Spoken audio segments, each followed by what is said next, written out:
Сразу извиняюсь за голос, и сегодня у нас новая реакция, и вы на канале Фантычан. Новая реакция на страшилку «Стук». Начинаем. Ребята, и снова привет, вы сегодня реагируете на новую страшилку, называется «Стук». Начинаем.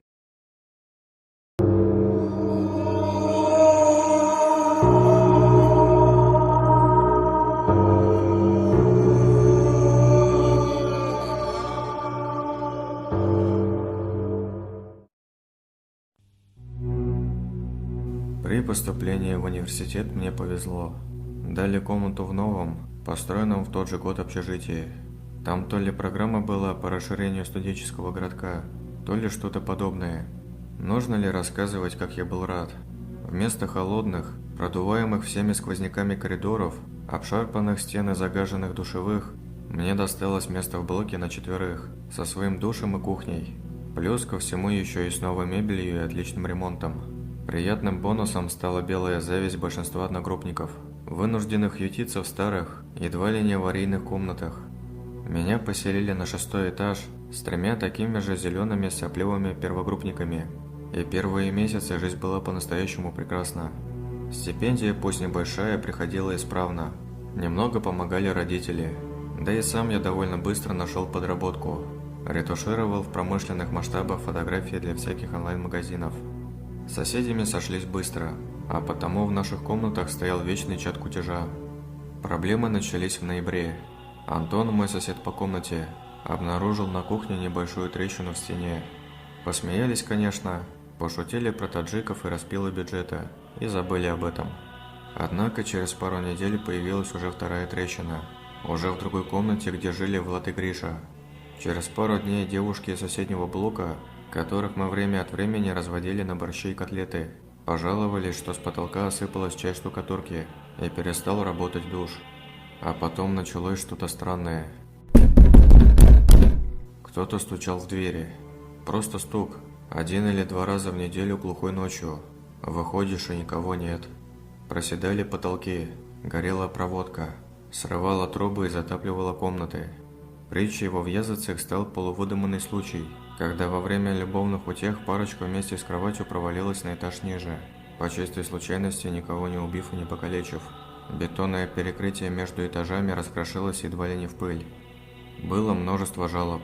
Приезжала какая-то комиссия во главе с первым проректором, но переселять из нового здания несколько сотен студентов было попросту некуда, а потому все просто неодобрительно покивали головами и разошлись. Мы, в общем-то, были и не против.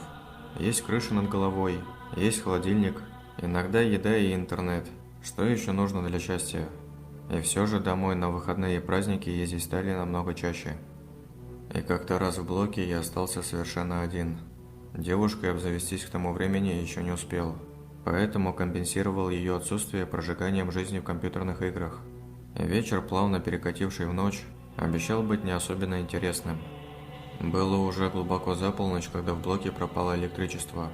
Такое случалось уже не в первый раз, а потому алгоритм действий был весьма четким. Выйди в общий коридор, открой щиток, подергай на бум пару рубильников. Профит. Тихо ругнувшись и включив фонарик в телефоне, я пошлепал к щитку. Если свет пропадал, то пропадал у всего этажа, и возле щитка часто можно было встретить несколько тел, уже ковыряющихся с тихими ругательствами в его содержимом.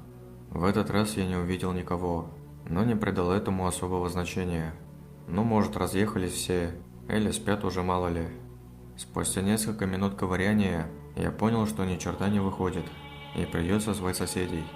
Постучал в одну комнату. Тишина. В другую. Тихо. В третью. 0 реакции.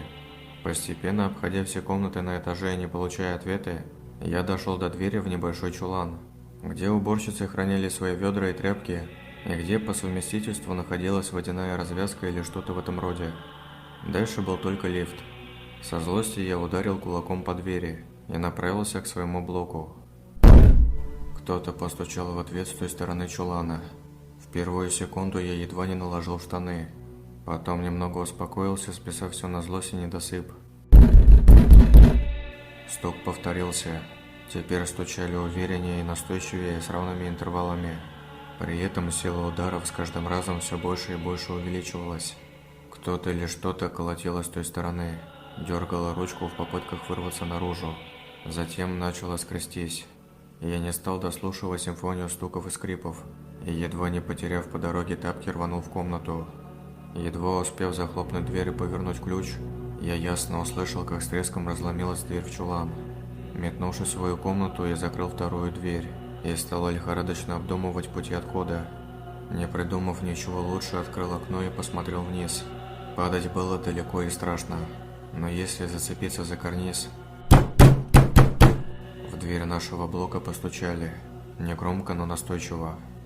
Я вылез на подоконник и затих, думая о том, что если оно выбьет дверь, я просто прыгну. И ничего, несколько секунд и все. Стук повторился.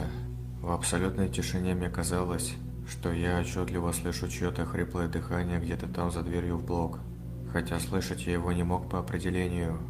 Прошло несколько минут, показавшихся вечностью. Я услышал едва различимый стук. Что бы это ни было, оно стучало в соседнюю дверь. Я просидел на подоконнике до самого утра, все время ожидая повторного стука. Только раз отважился прокрасться к своему дивану и стянуть с него сигареты. Утром приехал Антон. С удивлением обнаружив меня замерзшего и продрогшего у открытого окна, он бросил на пол клетчатые сумки с родительскими гостинцами и поинтересовался, что происходило в общем коридоре.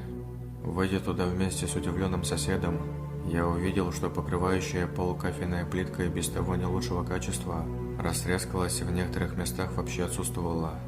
Штукатурка на стенах облупилась и осыпалась, открыв кирпичную кладку, а от электрического щитка отчетливо воняло гарью. Я даже не надеялся, что Антон мне поверит, но рассказал про ночной стук. Тот попытался объяснить это страхом темноты, алкоголем и еще десятком других причин, но заткнулся, когда я показал ему на развороченную дверь чулана. Такое ощущение, что кто-то или что-то сорвало ее с петель, разорвало на несколько частей, как бумажный лист, и бросило на пол. Мы осторожно подошли к чулану. Оттуда пахло влагой и пылью. Так пахнет только в очень старых домах. Трубы, еще недавно совсем новые, покрылись толстым слоем ржавчины. Голые стены были в чем-то липком. Посреди одной из них зияла здоровенная дыра, в которой виднелась черная шахта лифта. А на полу валялась какая-то невразумительная смесь из тряпья, окровавленного мяса, каких-то белых осколков и, черт возьми, зачем я посмотрел туда, куска нижней челюсти с разбухшим малиновым языком, человеческой челюсти. Мы орали так, как не орали никогда. Поездка в лифте напоминала ночной кошмар. Оно могло быть в шахте, оно могло быть где угодно, оно сожрало человека. Комендант выслушал нас и, конечно, не поверил. Мы наотрез отказались вернуться с ним туда и показать все как есть. Просто назвали этаж. Конечно, нас долго допрашивали. Настоятельно советовали ничего не рассказывать под страхом исключения.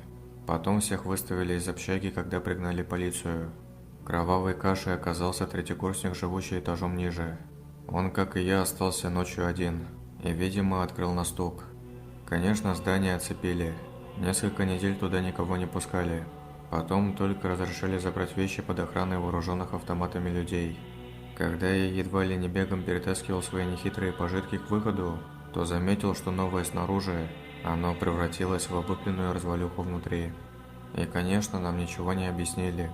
Ходили слухи про огромное гнездо из проводов, которое нашли в одном из подвальных помещений, про лазы и ходы, которые были в здании, про такие же лазы, ведущие к городской канализации, про монстров, упырей, метрокрыс, гулей. Я понятия не имею, что это было. Не хочу знать. Сейчас мы с Антоном снимаем однокомнатную хрущевку недалеко от универа и подальше от общак. Новостройка у нас рядом только одна. Офисное здание, которое сдали в работу всего полгода назад. Говорят, что там какие-то неполадки с проводкой.